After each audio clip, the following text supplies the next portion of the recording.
1998, Menlo Park, California. A small rented garage, 2 graduate students, a few cheap computers, on a desk built out of an old door, and one enormous question. Now what? Larry Page and Sergey Brin had almost no money, no salaries, no company, not even a legal one, not yet. To build the thing at all, they had already run their credit cards into the ground.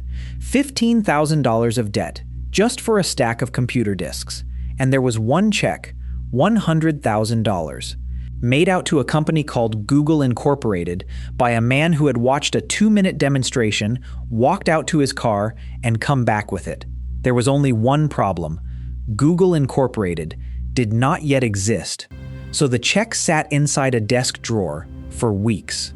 It simply could not be cashed. From that garage, from that debt, from that one uncashable check, grew a company that today is worth more than $4 trillion, one of the 2 or 3 most valuable companies on the entire face of the earth. This is the story of Google. But it is not the story you have been told. It is a story you think you already know. 2 friends, a garage, a search engine. But the real one has far more inside it. It has a moment where the 2 of them tried to sell the whole thing for less than $1 million. It has a motto, "Do not be evil," and a company that governments, on 2 different continents, would later rule an illegal monopoly. It has 2 young men who became richer than almost anyone alive, and then quietly walked to the very back of their own empire without ever once letting go of the wheel. This is not simply a success story, and that is exactly what World's Richest is for.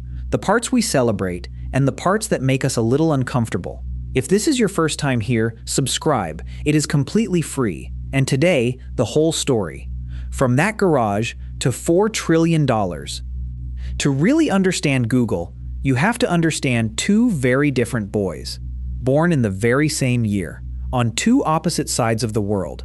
Larry Page was born in 1973, in Michigan, into a house that was, quite simply, full of computers. His father was one of the very first people in all of America to earn a doctorate in the science of computing, a university professor. His mother taught computer programming.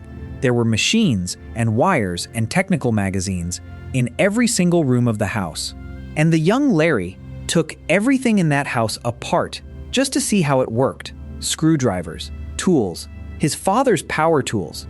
He wanted to know what was inside every single thing. He was the kind of boy who read the instruction manual for fun. Sergey Brin was born the same year, but in Moscow. In the Soviet Union, his family was Jewish, and in that country, at that time, that meant doors quietly closing in your face. His father, a gifted mathematician, was pushed away from the work he had earned, for one reason alone, his religion. So the family made a dangerous decision, to leave. In 1979, when Sergey was just 6 years old, they emigrated to America, with almost nothing. His father became a professor of mathematics, his mother, a scientist at NASA. They had arrived with a few suitcases and started over, from nothing. And Sergey grew up American, but with the memory, alive in his family, of a country you had to run from. 2 boys, one from a home full of machines, one from a family that fled an entire country, simply to be free. And they shared one more strange thing. As small children, both of them had gone to a Montessori school, a place with no rigid rules, no marching in a line, where a child simply follows his own curiosity, wherever it happens to lead. Both men would say, years later, that this, more than anything, taught them to question everything, to never do a thing, just because everyone else did it that way. They met at Stanford University. In the summer of 1995, Sergey, already a graduate student there, was showing a group of newcomers around the campus. Larry was one of them, and by nearly every account, they spent that entire first day arguing about more or less everything. And then, they became partners. It was an unlikely match. Larry, quiet and stubborn. Sergey, loud and quick. But they thought better together than they ever did apart. Each had found, in the other, the one person willing to argue a thing all the way down to the truth. Both were studying for their doctorates. in computer science, and Larry became fascinated by one single, strange question about the internet. In those days, search engines were simple and mostly bad. They found web pages by counting words. You searched for something, and you got back the pages that used that word the most often, which was easy to trick and usually useless. Larry looked at the web, and he saw something else entirely. He saw the links, the connections between one page and another, and he had an idea that came, of all places, from the world of academic research. In science, a paper that many other papers point to and quote from must be an important one. So, what if you treated a link from one web page to another as a kind of vote? And what if a vote from an important page counted for far more than a vote from a nobody? That idea, that links are votes, weighted by trust, was the whole thing. They gave the project a slightly ridiculous name, BackRub, and it worked. It found the good pages. It was, quite simply, better than everything else. But better was not enough, because to rank the whole web, you first had to read the whole web. So their little program crawled out across the internet, page by page, link by link, copying all of it down. It began at Larry's own university homepage, and it did not stop. Within months, it had swallowed tens of millions of pages. 2 students, in a university lab, were quietly building a map of the entire internet. But a search engine that has to read the whole internet needs somewhere to store the whole internet, and 2 graduate students have no money. So they built it themselves. They bought a terabyte of hard drives, a staggering amount for that time, spread the cost across 3 credit cards, about $15,000 of debt. They stacked the bare disks into a homemade tower, held together, famously, with children's toy building bricks. And they turned their student dorm rooms into a data center. Larry's room became the machine room. When it overflowed, Sergey's room became the office. Then they needed a name. And one day, while they were brainstorming, a friend was checking online to see if a name was even available. He was trying to type the word Google, a mathematician's term, for the number 1 followed by 100 zeros, a number larger than all the atoms in the known universe. He mistyped it, Google, and that typo is the name the entire world now says a billion times a day. In 1997, they registered it, Google.com. By now, the thing was simply too big to run out of a dorm. They needed real money. And they got it, in one of the most famous moments in the history of business. A friend arranged for them to show their search engine to a man named Andy Bechtolsheim, a genuine legend of Silicon Valley, one of the founders of a giant computer company. It was early in the morning. Bechtolsheim watched the demo for just a few minutes, and he understood, instantly, exactly what he was looking at. So rather than sit and talk about terms, he simply said, "Why don't I just write you a check right now?" He walked out to his car, and he came back with one. $100,000. Made out to Google Incorporated. And here is the wonderful part, the part that tells you exactly how early this was. There was no Google Incorporated. The company did not legally exist, so they could not deposit it. That $100,000 check sat in a drawer for weeks. Until, in September of 1998, they scrambled to make the company real. And, understand this part very clearly, that money was not borrowed from family. It was not scraped together between friends. It was an outside investor, betting a fortune on 2 young strangers. A second Stanford professor put in another $100,000. This was not a family pooling its savings around a kitchen table. This was Silicon Valley, placing a bet. Now, a real company needs a real office. And the office they found is the one everyone thinks they know. They moved out of the dorms and into a garage, but not a garage they owned, and not one that a kind friend simply lent them for free. They rented it, $1,700 a month, from a young woman named Susan Wojcicki, who had just bought the house herself and needed the money to help cover her mortgage. Remember her name? It comes back. And it was there, in that rented garage, that Google very nearly ended, because the 2 founders, running low on money and honestly wanting to get back to their studies, decided to sell the whole thing. They offered Google, the entire company, to a bigger search firm called Excite.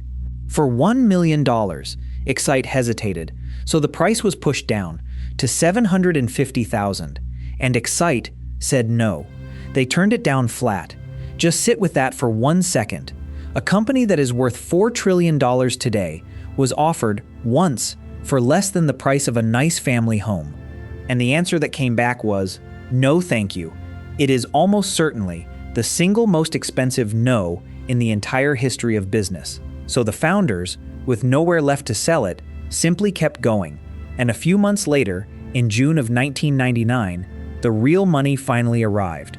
Two of the most powerful venture capital firms in the world, bitter rivals who almost never worked together on anything, put in $25 million side by side into this one tiny company. Google was no longer a school project. It was a rocket, sitting on a launch pad. And as it grew, Google became a strange new kind of company. Engineers ran it, not managers. There was free food, volleyball, dogs wandering the office. Employees were told to spend 1 day a week on whatever wild idea they liked best. And there was a rule, half a joke and half a genuine belief, written down by one of the early engineers. Do not be evil. It meant something simple. Make money, yes, but never by tricking the person who trusts you. Never sell the honest answer. For a young company that really was changing the world, it was an easy thing to believe. But the rocket had one enormous problem. It had all of these users and almost no money. Millions of people were now using Google and loving it. But love does not pay the bills. Google was a beautiful search engine that earned almost nothing, and the founders were, genuinely, suspicious of advertising. They worried, out loud, that ads would corrupt the search results, that the moment you sold answers, you stopped being honest. So they found a way to make money that they could actually make peace with. Small text ads, off to one side, clearly marked as ads. And, here is the clever part, you did not pay simply to appear. You paid only when someone actually clicked. And which ad showed up on top was decided not just by who paid the most, but by which ad real people found genuinely useful. They called it AdWords. And it turned out to be one of the greatest money-making machines ever built by anyone, because it was, in truth, an auction, running billions of times a day, completely automatically. A search engine that had made almost nothing became, in just a few short years, spectacularly, almost unbelievably profitable. The very thing the founders had feared would corrupt them, advertising, became the river of gold that would quietly pay for everything else they ever did. And in August of 2004, Google went public, in a deliberately unusual way, designed, they said, to let ordinary people buy in, and not just the Wall Street insiders. Even that nearly went wrong. The two press-shy founders had given a magazine interview that appeared at exactly the wrong moment, and regulators almost stopped the whole thing. But it went ahead. The two of them had never really wanted to be famous. They wanted to be left alone, to build. But there is no hiding, in the end, not at $4 trillion. The shares were priced at $85, and by the end of the very first day, over $100. The two graduate students, who had once tried to sell it all for $1 million, were now, on paper, worth billions. And here, the investors made them do something hard. Page and Brin were still, essentially, two young men in their early 30s, and the people who had put in all that money wanted a grown-up in the room. So Google brought in an experienced chief executive, a man named Eric Schmidt, to run the company alongside the two founders. They called it, only half-joking, the adult supervision. And under that arrangement, Google stopped being just a box you typed into. It became an empire. It bought a small mapping company and turned it into Google Maps, which now guides a huge part of the planet from one place to another. It quietly bought a tiny, unknown startup, about 8 people with no finished product at all, for a reported $50 million. That startup was called Android. Today, it runs on more than 3 billion telephones, and in 2006, Google bought a struggling little video website for $1.5 billion in stock. That website was YouTube, and here, the loop quietly closes. Do you remember Susan Wojcicki? the young woman who rented the two of them that garage? She went on to run YouTube. For nearly a decade, the garage landlord became one of the most powerful people in all of media. That is a story nobody ever tells you. Search, maps, video, a phone in 3 billion pockets. Piece by piece, Google had wrapped itself right around the daily life of the entire planet. By now, Google was not really a search company anymore. It was doing everything. Self-driving cars, research into living longer, phones, data centers the size of towns. So in 2015, they built a brand new company to sit on top of it all, a holding company, and they gave it a name, Alphabet. Larry became its chief executive, Sergey, its president. And the everyday running of Google itself was handed to a quiet, brilliant engineer named Sundar Pichai. And then, in 2019, the two founders did something genuinely rare. At the absolute peak, they stepped back. They handed the whole thing to Pichai and walked away from the daily business, for good. But, and this is the part that truly matters, they did not let go. Because years earlier, when Google first went public, the two of them had quietly given themselves a special kind of share, a share that carried 10 times the votes of a normal one. So even today, long after they stopped running it, Larry Page and Sergey Brin still control the company they built. They walk to the back of the room, but they never once handed over the keys. And the company they had built just kept growing, until it grew almost too big. That old motto, "Do not be evil," it had sounded so innocent at the very start, but Google now decided what billions of people saw every time they asked a question. It showed the ads, it owned the maps, and the video, and the phone software, and the web browser, and governments began to ask a very hard question. Is this still a company, or is it a gatekeeper standing at the door to human knowledge itself? In Europe, Google was fined more than $8 billion for crushing its competition. And in America, a federal judge ruled in 2024 that Google had been running an illegal monopoly in search. The judge pointed to the billions of dollars Google quietly paid every single year to companies like Apple. Paid simply to make sure that Google was the search box you saw first, on the phone already in your hand. It had not just won, it had paid to make certain you never had a real choice. Now, the company was not broken apart. The final penalties came out far milder than its enemies had wanted, and Google is appealing every bit of it. But the boy who had started with a motto about not being evil had built the exact kind of giant that the law itself is written to fear. And then, one more twist.